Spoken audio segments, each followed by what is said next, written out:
Hélas, le voyageur errant dans l'Italie, où des siècles d'hiver la splendeur abolie, retrace à chaque instant les caprices du sort. Devrait-il s'enflammer d'un si vague transport?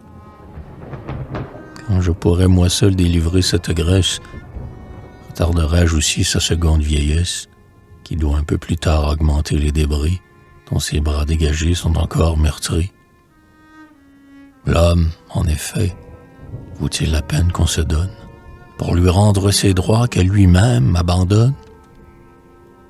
Dans une sphère étroite et qu'il ne peut quitter, pour n'avancer jamais on le voit s'agiter, semblable dans sa marche, ou plus vive, ou plus lente, à ce captif qu'enferme une cage roulante, et qui du même point partant, pour repartir, change de mouvement sans pouvoir en sortir.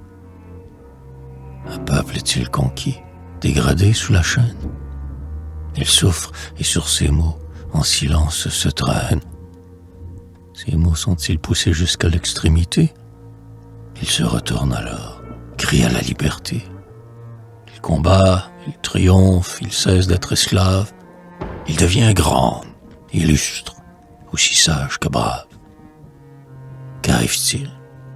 Bientôt il devient conquérant, et d'opprimé qu'il fut, oppresseur et tyran, jusqu'au jour où du sort, la roue aventurière le fera de nouveau rentrer dans la poussière, laissant pour héritage à la postérité des leçons dont jamais elle n'a profité.